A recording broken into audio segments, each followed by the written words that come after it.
আজ আমরা কথা বলবো এমন এক নিনজার গল্প নিয়ে যার স্পিড ছিল বজ্রের মতো, যার বুদ্ধি ছিল হোকাগের থেকেও তীক্ষ্ণ, আর যার ত্যাগ এক পুরো প্রজন্মকে বদলে দিয়েছিল। কোনোহাগাকুরে গ্রামে জন্মেছিল এক শান্ত, লাজুক কিন্তু অত্যন্ত মেধাবী বালক। তার নাম ছিল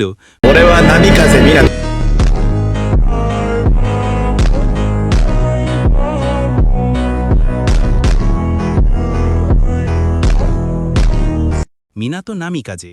শৈশবেই সে সবাইকে অবাক করেছিল নিজের প্রতিভা দিয়ে। সে একাডেমিতে ভর্তি হওয়ার পর থেকেই জানিয়ে দিয়েছিল একদিন সে ইতিহাস তৈরি করবে। মিনাতো ছিল লেজেন্ডারি সানিন, জিরাইয়ার ছাত্র।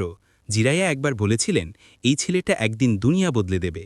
মিনাতো তার অসাধারণ স্পিডের জন্য পুরো শিনোবি দুনিয়ায় পরিচিত হয়ে ওঠে। তার বিশেষ টেকনিক ছিল ফ্লাইং রাইজিন, যা তাকে মুহূর্তের মধ্যে যে কোনো জায়গায় পৌঁছে দিত। আর এই কারণেই সবাই তাকে ডাকত the yellow flash of the leaf. জীবনের পথে মিনাতো দেখা পায় কুশিনা উজুমাকির।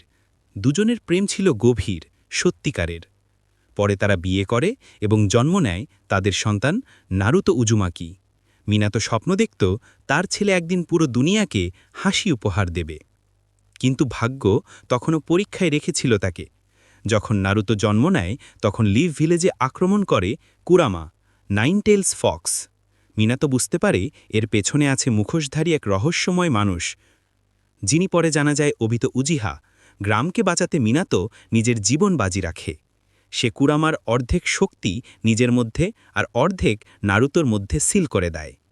সে জানত এই সিদ্ধান্ত তার মৃত্যুর কারণ হবে, কিন্তু তার চোখে ছিল একটাই বিশ্বাস, তার ছেলে একদিন হবে এমন নিনজা যে পুরো দুনিয়াকে শান্তি শেখাবে। এই বিশ্বাসই মিনাতোকে অমর করে দিয়েছে। বছর পর ফোর্থ গ্রেট নিনজা ওয়ারে মিনাতোকে পুনরুজ্জীবিত করা হয় এবং তখন সে প্রথমবার নারুতোর মুখোমুখি হয়। বাবা ছেলের সেই দেখা পুরো অ্যানিমে বিশ্বের অন্যতম আবেগময় মুহূর্ত। মিনাতো তৈরি করা রাসেনগান আজও নারুতোর শক্তির মূল ভিত্তি। ফ্লাইং রাইজিন আর সেজ মোড তাকে বানিয়েছিল কিংবদন্তি। তার নাম আজও উচ্চারণ করা হয় শ্রদ্ধার সঙ্গে, the yellow flash of the leaf. Minato নামিকাজে আমাদের শিখিয়েছেন সত্যিকারের নায়ক সে নয় যে বাঁচে নিজের জন্য, বরং সে যে ত্যাগ করে অন্যদের হাসির জন্য। Thanks for watching. Peace heaven. Like, comment, subscribe. Happy birthday, Naruto. You've really become a splendid young man. You know that? This is goodbye.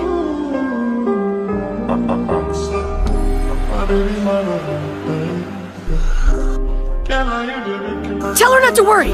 I'm eating properly. Lots of different stuff. I'm not picky. Like I'll have tonkotsu ramen, miso ramen, and sometimes I'll even have shoyu ramen too. I bathe almost every day, even going to the Leaf Hot Springs once in a while.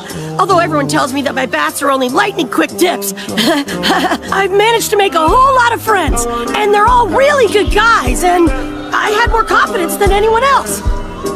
And of course, I always obey Lord Third and Kakashi Sensei, too.